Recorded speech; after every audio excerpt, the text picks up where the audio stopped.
What's up, everybody? Welcome to the Existential Stoic podcast. This is episode 53, the first episode of season 2.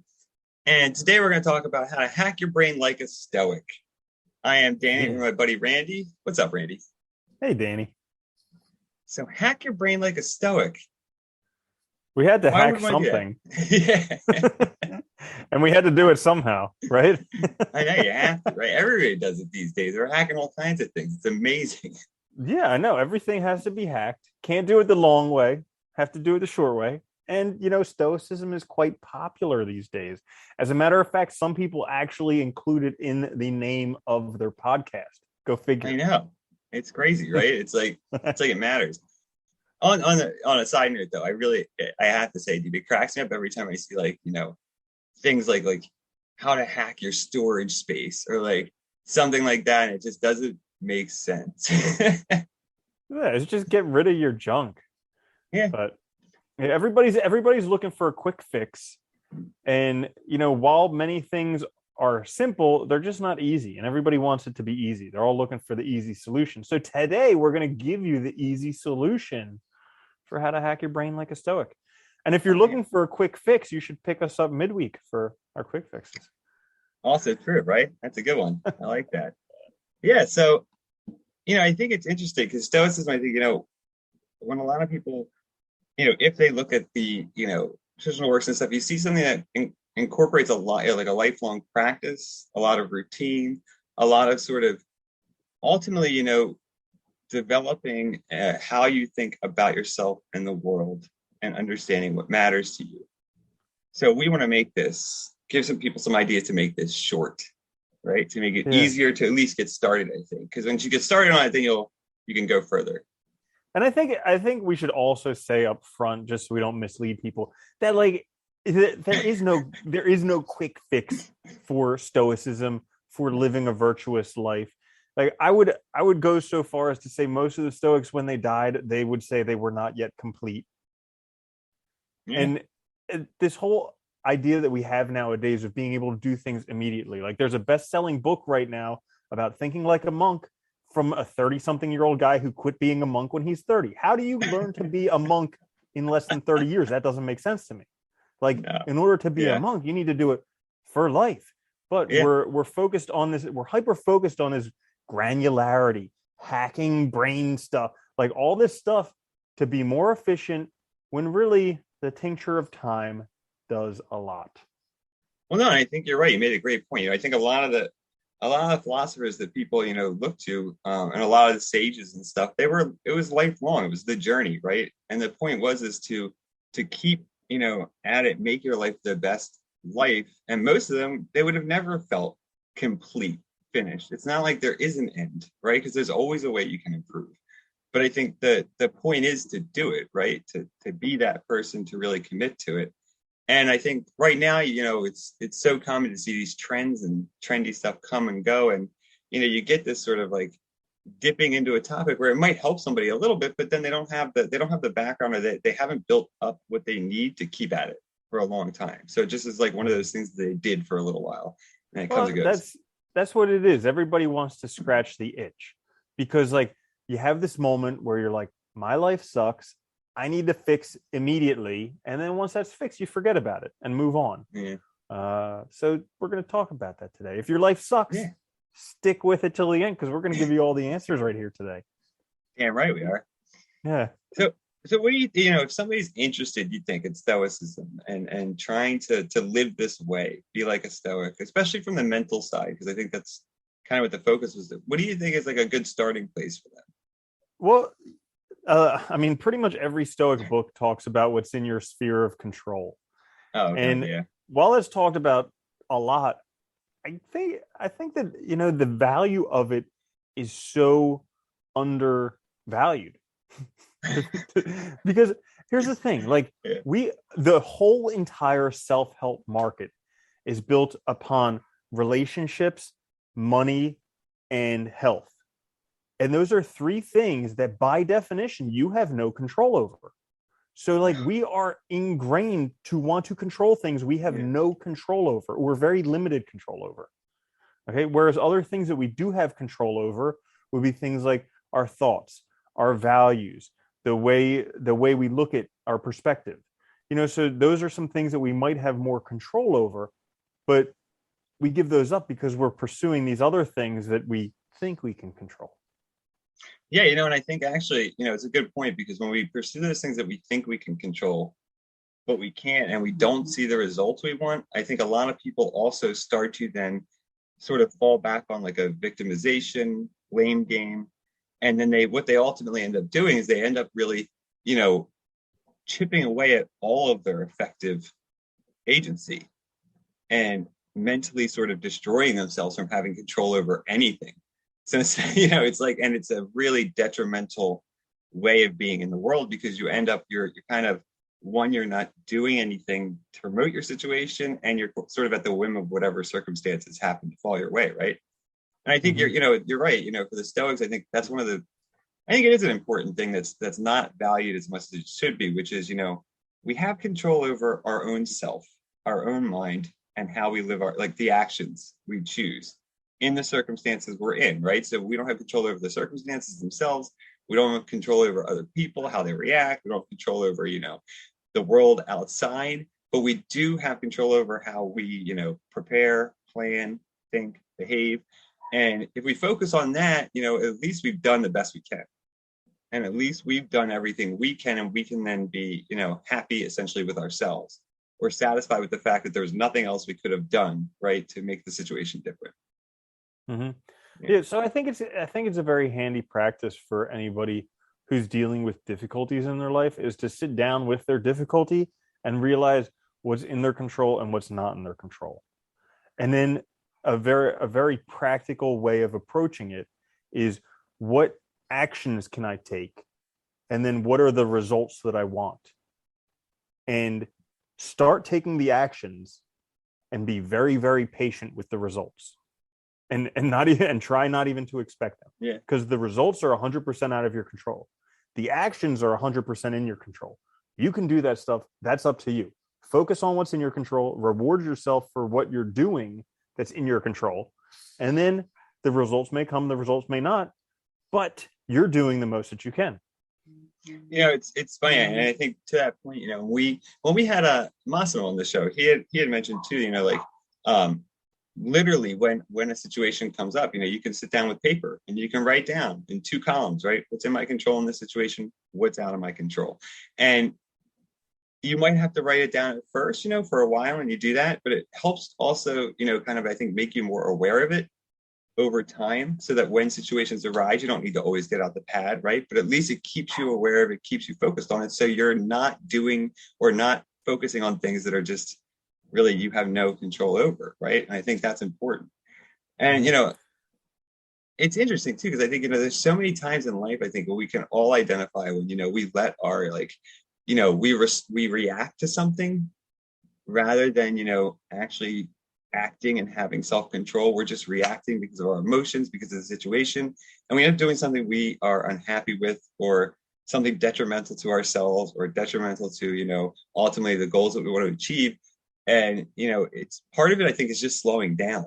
It's slowing down and being more self-aware, both of what's going on with you and then what's going on in the world is causing it. Yeah, that's a good point, because they've done studies where they told people that they had to deliver something across campus, and they had like a fixed amount of time, and on their way there was someone either suffering or they were in pain or something, and all the people who had a time limit that they needed to get the thing to the other side of campus didn't stop. But pretty much all the people who didn't have a time limit, they all stopped to help the person. And like, if I remember correctly, it was actually at a seminary. It was kids studying to be, oh yeah, literally to be, helping in a position where you would help others. And they actually they hired an actor to play somebody who was like, really, you could obviously in trouble, obviously having problems, and they put them in such a way where they literally had to walk over them. And all the kids who thought they didn't have time just walked right over them. It's like, so yeah. And so that, I mean, that right there is a difficult paradox with life, because like we have a lot of time, 80 years average lifespan. That's a lot of time. but at the same time, it's not a lot of time. It's finite. I mean, we have to stop living like we have 1,000 years to live. We're stuck in this paradox of like we have a very long life, but also it's very finite. So trying to find the balance that allows you to live the best life, that's a challenge. Well, I think recognizing that too, we have, it can feel like we have a lot of time, but we also don't. We are all going to die. And, recognizing that also kind of, it really highlights the point that, your choices, every choice you make matters in the sense that, you're always choosing between things, right? You're always saying no to something. And that's going to ultimately matter in the end because that determines how much you can actually do, right? And whether or not you can do all the things you want. So it's important to know what matters to you most in order to live that life.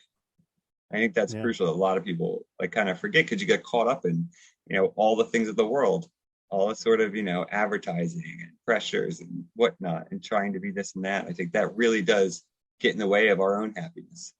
Which brings us to the next point of kind of living a directed life. Yeah. So like since we're all going to die, we should therefore live well, and in order to do that, you kind of have to figure out what's important to you and what you want to do with your years. Because the way that I see it is, I think it was Bill Gates who said that, we overestimate what we can do in a year and underestimate what we can do in a decade. And so like the way that I see that is like in the short term, we really don't have that much time.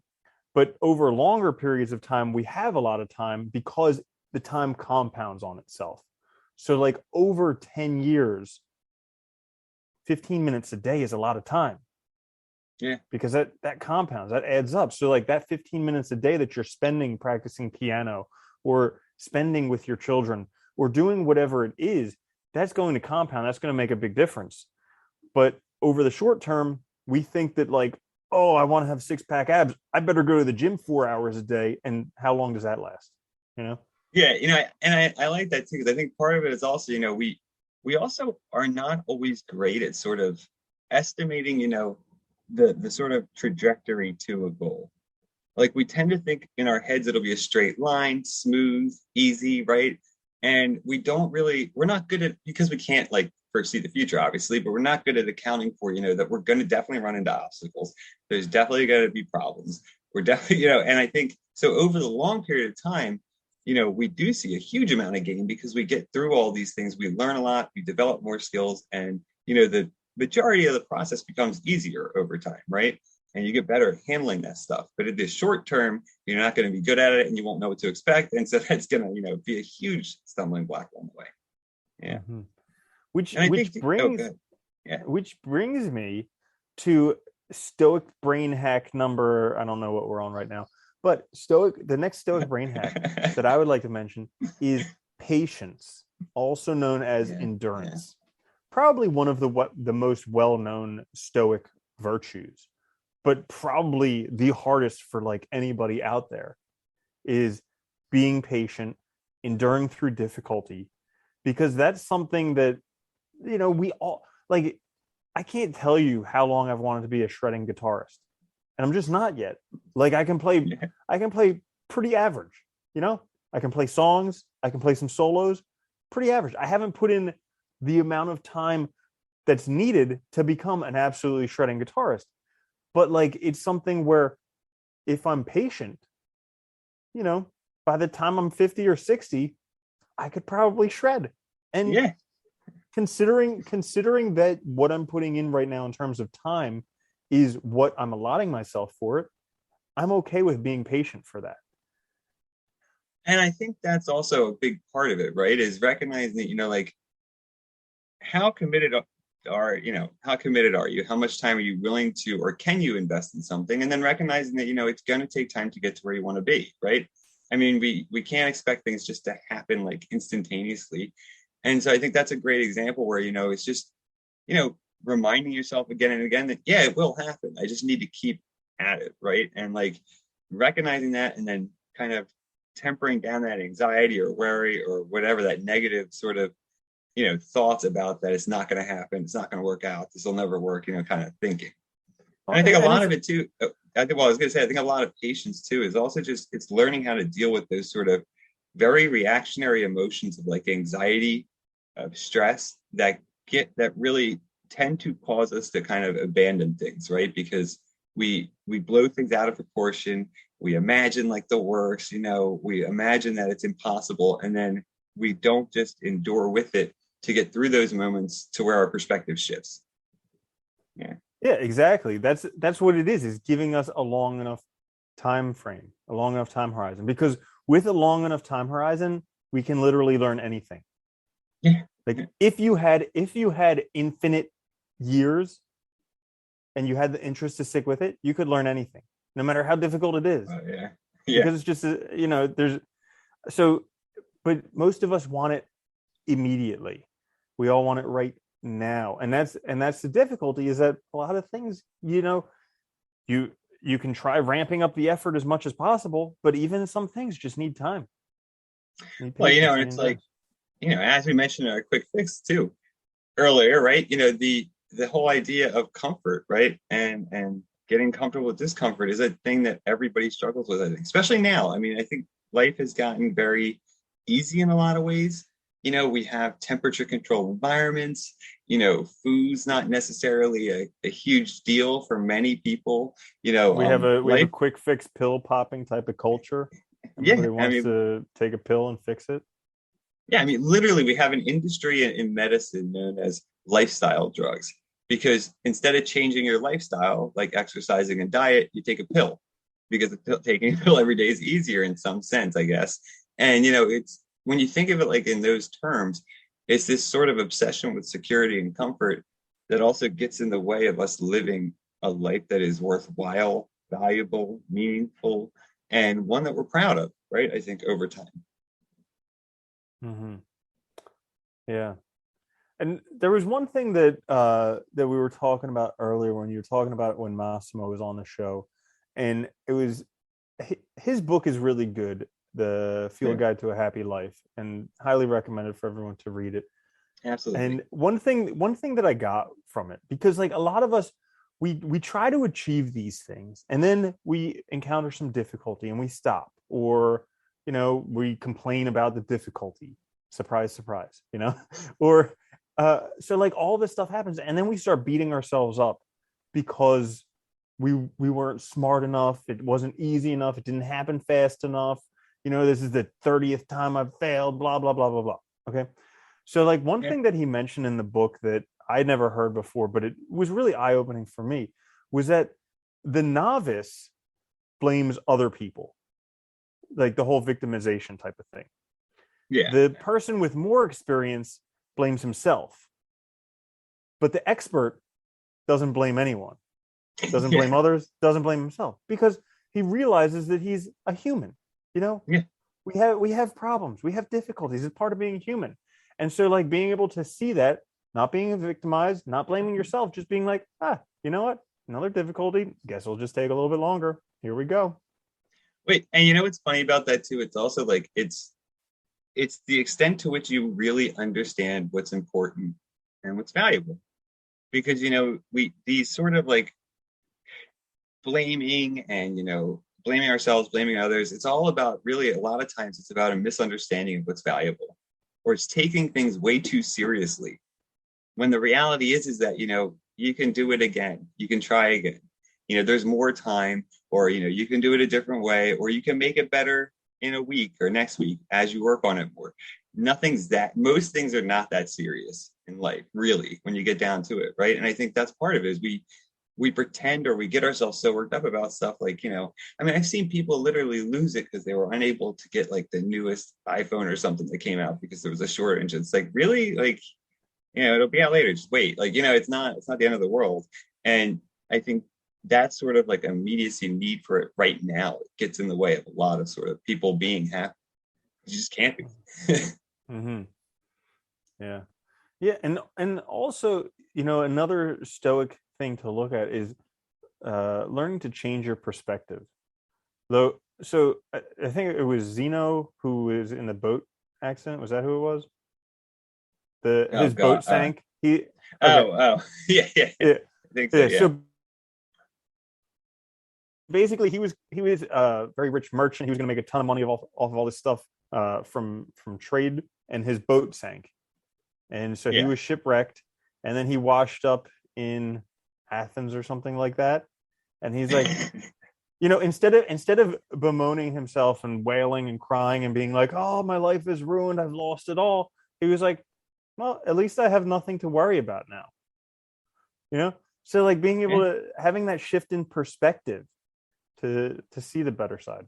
Well, he literally lost it all too, and was in a place where he essentially wasn't at home, right? So he's also stuck somewhere different, and then literally has to find something completely new, completely different, a different way of living essentially, because he has nothing left what he had before. So I think, yeah, it's a good way to think of it. You have to just keep moving forward. Also, time keeps going, life keeps going. You can't just stop and just like sort of drown with all your stuff, I guess, in that sense. Yeah. Yeah, but perspective is a very good thing. And so like at least in America, I'm not sure too much about the rest of the world, but like in America, Stoicism is very, very trendy right now. And we are like the most comfortable culture, one of the richest countries in the entire world. Like literally, And if you are below the poverty line in America, you're still doing better than 80% of the world. yeah, and So, we're also totally focused on things out of our control all the time. mhm. Yeah. Yeah, so it's learning to shift your perspective. Because what's the Well, name of it is that? too. I think it should be pointed out too. It's funny because you look at trends in like these trends of using like stoicism and things like that, and a lot of times, not always, and I don't want not condemning everyone. There's a lot of great, I think, people out there working in stoicism and using it and touting its benefits, but it's also used a lot of times, I think, just to justify what people are already doing. They're not really engaged in it as a way to sort of actually change themselves or better themselves or think about things in a deep way. They're looking for a way to sort of kind of make themselves feel good about what they're already doing. And that is a huge distinction, I think, to make between actually really practicing something versus, looking for a justification. Can you go into that a little bit deeper? Because I'm not sure I understand exactly. So like there's, I forget the book. It's like, I know there's one like How to Think or like a Roman emperor or some nonsense, like something like that. And like, but this idea that, you have these Silicon Valley people who like, have to, if you think about it, you're in big business, you're acting in a way where you don't care necessarily about like your employees. You're doing things, in a way where it's very cold. And this idea that, like emotions don't matter. And, all I have to do is, as long as I'm achieving something and blah, blah, blah. And like, this kind of making yourself or pretending that you are stoic in order to sort of, or cherry picking only the things that work for you. That's the other way to look at it, I guess. Only the things that are easiest to incorporate into your life rather than the whole philosophy. I think that's part of, kind of the misappropriation of it, if that makes sense. Yeah, because that's a good point. Because Stoicism isn't just recognizing what's in your control. So like that's like Stoicism 101. It's basically like that's how you get your foot in the door. Because then you have to actually do some really difficult stuff. Like you have to figure out what's valuable to you. You have to live a virtuous life. And like that's where the shit hits the fan, because that's when it's difficult. Yeah. When you have to actually live this stuff from day to day. Well, and that's the funny thing too, is if you look at the Stoics, right? I mean, most of the Stoics, were valued community, valued helping others, valued being, part of, not just an individual in the world, but part of the world. And when you look at the sort of trendy side of Stoicism and you look at the people practicing it, that's really at odds with what they're doing, and I think that's a great point. How like the Stoics saw the cosmopolis, or like they realized that we were all part of the whole, and that it was better for the benefit of the whole. Like I remember that example from the book where like if you lost your helmet, it was kind of like a slap on the wrist, but if you lost your shield, it was really big stuff, because your helmet, that only affected your own defense. So like if you lost your helmet, you could die, but the army survives. If you lose your shield, then you can't make that like shield wall from 300, and then everybody Yeah, could go. you got a weak link, right? And it affects everyone. And I Mm-hmm. think that's, and there's also that point too, where, a lot of these, I think a lot of these a lot of these philosophies, Stoicism included, it's not just, it's about living a better life. It's about living a good life. But there's also the recognition that, when you do that and when the community betters, everyone can live a better life and your life is better.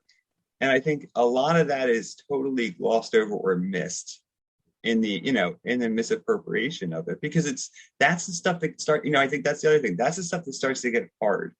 That's the stuff where it starts to take more effort and work. And I think that's why it's not necessarily favored. Yeah, but it's an important point. There's this book that I like to listen to called The Science of Getting Rich by Waddles. And in it, he says that like the universe is trying to move forward, trying to be the best that it can be. And in order for it to be the best that it can be, you have to be the best that you can be. And one way that you have to be the best you can be is to become rich. Because until you can become rich, you really can't do everything that you want to do. You can't fulfill all of your desires. You can't become the best version of you. And so it's kind of in that same vein where you have to realize that, it's life isn't only about you. Like popular Stoicism, very popular in this very individualistic society, but really it's about moving everybody forward.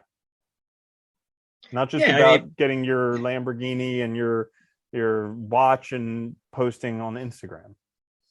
yeah, and I think and that's part of it too, right? Because you have this individualist culture, and you have this, and I think that it's, I understand that the desire to look for ways to make yourselves feel better. I mean, it makes sense. Everybody wants to feel good about what they're doing, and so there's, there is that, but it's, you know, I think any good life type philosophy, where it takes personal development, they're lifelong and they're hard, and they require daily practice and effort, and really, I mean, thinking about it almost all the time if you really want to improve. I mean, like virtue, it can sometimes seem easy, when we read, even when you read the classic works, right? I mean, even reading like the Nicomachean Ethics, or reading like, the Enchiridion, it can sound simple what you need to do. And I think, but once you start doing it, you realize that it's not. Like, it is hard because, it's human world's kind of a messy thing.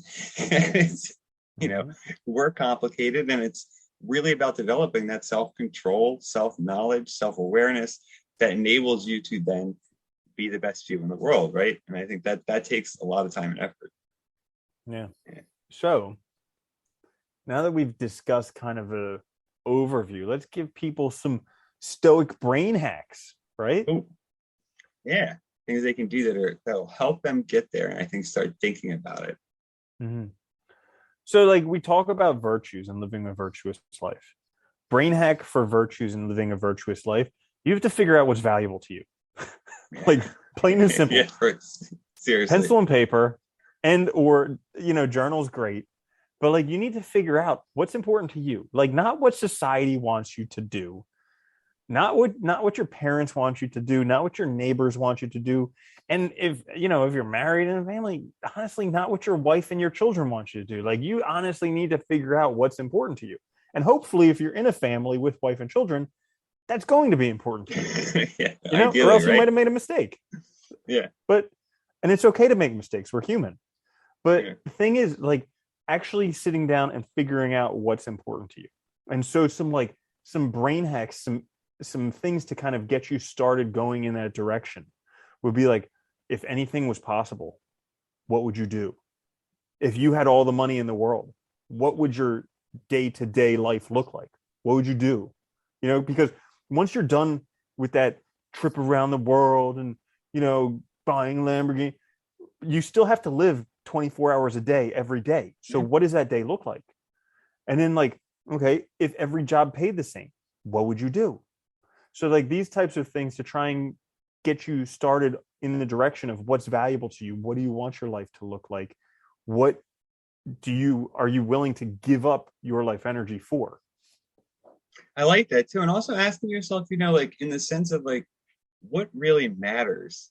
We get focused on, whether it's image or objects or what have you, and asking yourself, what really matters? What really is the difference? What do I really need?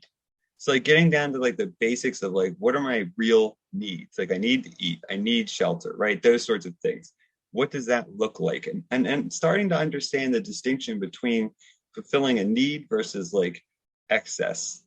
And recognizing that, why am I focused on certain things, or why am I kind of going after these? Do they really matter? And that's a nice way to actually help start to sort of, I think, get a bit more control in your life and get a bit more sort of sense of, kind of like, I guess, your reaction to things and your wants and desires and getting them in check, which can be very helpful for starting to like, live your own life.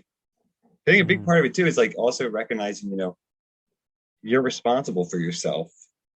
Really, really taking that to heart and thinking about the fact, like, I make my choices, right? I'm responsible for how I think, how I look at the world, how I act, and really understanding what that means. That's a great point, because a lot of people want to kind of shuck responsibility. They're like, "Oh, I would love to like live somewhere else, but that means I can't do that. Like my family's here." And I love your response to that last week or whatever, where you're like, "Yeah, that's called making a choice, bud." You know? Yeah, it's like Yeah, I never understand it. Every choice is you're giving up something, right? Or I mean, that's the whole point. And it's like realizing that you can do that, yeah, but that's about knowing your beliefs. It's yeah, ridiculous. yeah, yeah. And So, oh, mhm. go ahead. Yeah, I was gonna say, I think there's like a lot of I think we had mentioned some of there's like some little things you can do too that just to help with like kind of getting in the right frame of mind, seeing what you have control over, like exercise, obviously, like cold showers, those sorts of things are very useful, I think, as a way to just see that you can endure through things, to see that you can, it also shows you that you can over time, develop and better yourself. And sometimes it's, I think, the analogy to exercise is helpful sometimes because it's a physical thing that you see and feel in a very real, tangible way. Whereas, like, when you're working on yourself from a character standpoint or your attitude, it's not always easy to see. It's not always easy to perceive immediately the changes. So it's sometimes, I think, using that analogy to exercise, you you kind of see that it's a slow progression, but it is a progression and it builds on itself. And the same is true for your mind and for your character. And I think once you realize that, it also helps a lot because you realize the type of effort required, the type of routine, the type of practice. Yeah, that's a really good point, because anybody who's exercised before, after you do it for a while, you get to that point where you look at yourself in the mirror and you can notice the difference. Yeah. But a lot of other things, it's much more difficult, like you said, to actually notice the difference, because it's kind of that wherever you go, there you are. The difference, the changes are so subtle that like really you're kind of in your mind, you're like, is this a difference? Is this not a difference? I really can't tell. I don't know. And so kind of just believing that it is making a difference and you just need to continue with it.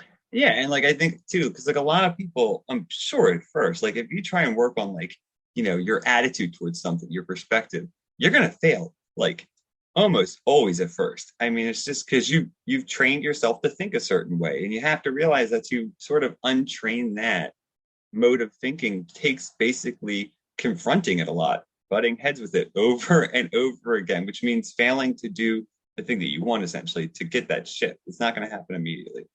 And Yeah. it's a really good metric to go on, Yeah. because a lot of people are failure averse. Like they think that when it doesn't go a certain way, it's terrible. But actually, that's a really good metric when you're trying to get in the reps to actually count failures.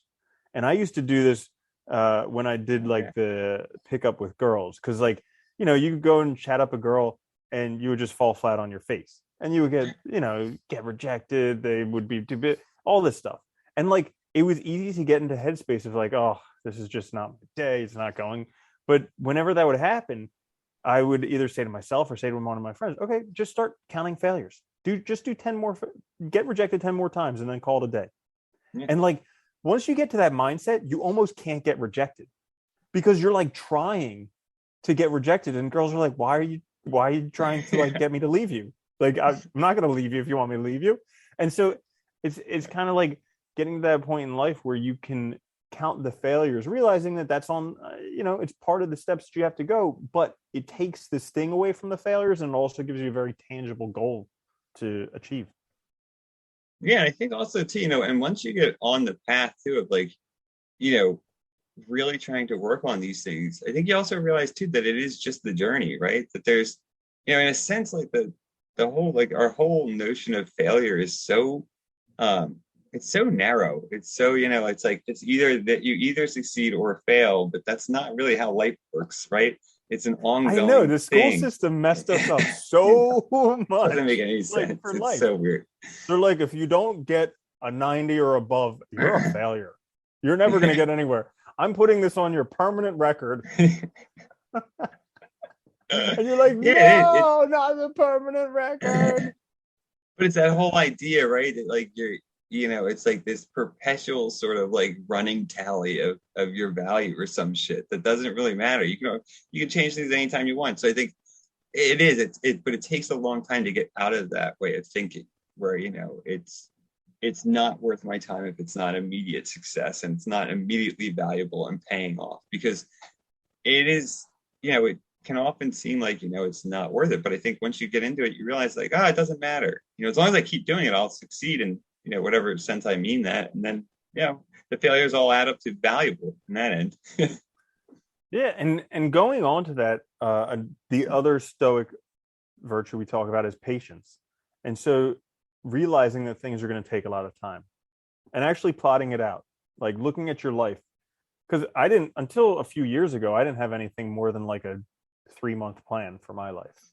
And then, and, and so like actually writing down a 1-year plan, a 5-year plan, a 10-year plan, and even further than that, 20, 30, 40, 50 years. And then seeing that, like, okay, if this takes 10 times as much effort as I think it's going to take, or if this takes 10 times longer than I think it's going to take, is it still worth it? Yeah.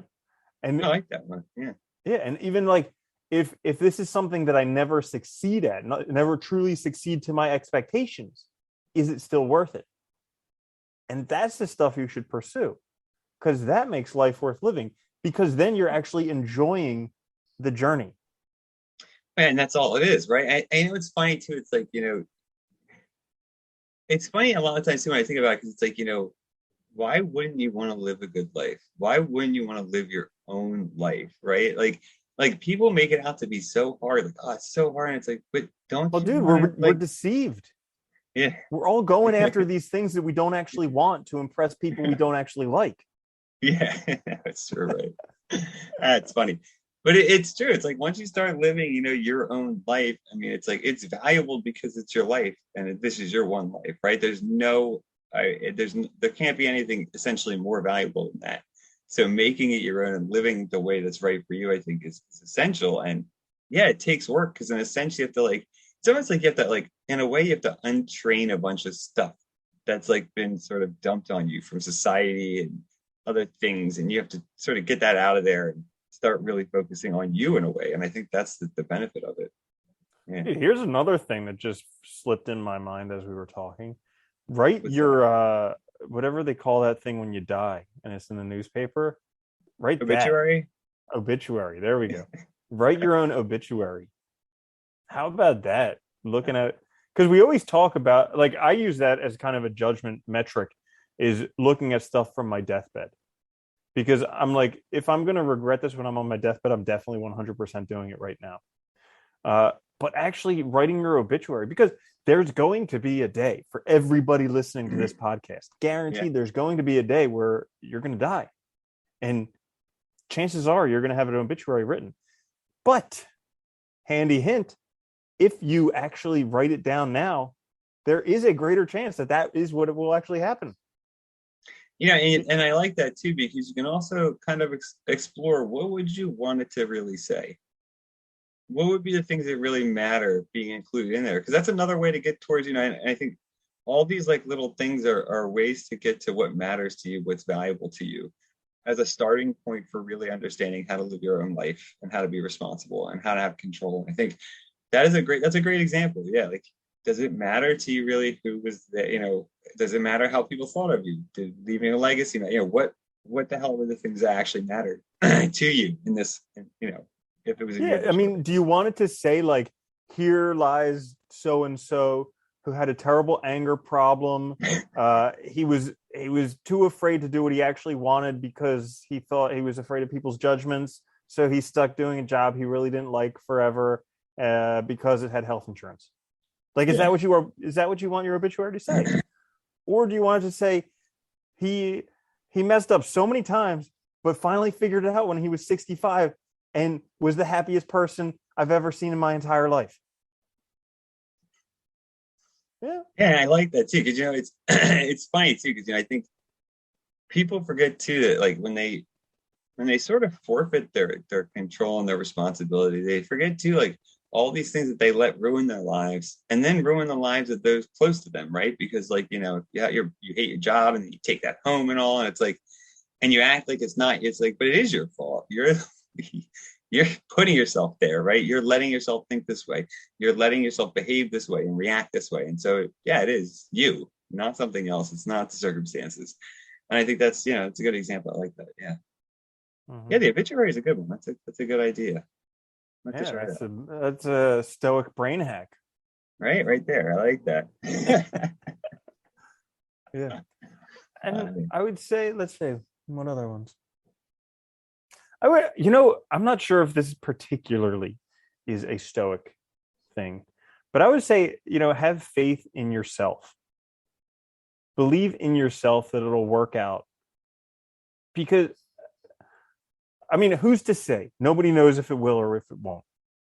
But if you believe in yourself and you believe that it will work out, you're going to go into it with a much better chance of it actually working out. And like, I remember Wim Hof did an interview with somebody, and they were like, if there was one thing that you would have liked to have told the younger version of you, what would it be? And he said, have faith. And it makes sense because, like, our lives are going to turn out however they turn out. Yeah, it's funny you mention that. Like, it's in one of Nietzsche's last books, he says, he asks the question, he's like, what could be more important than cheerfulness? And he says, because nothing gets done without a dose of high spirits, right? Like, you need that like energy and that like, ready to go attitude, right? To get things done. And I think you see, I think that's not an uncommon view in a lot of these ways of looking at life and thinking about life is that, if you have faith in yourself in that sense, I like that because, you're more likely to have the sort of energy and the willingness to keep at it, to keep doing it, to make things better and to live that better life rather than sort of just giving up, that exhaustion. It actually gives you the ability. It gives you the ability to be patient. Yeah.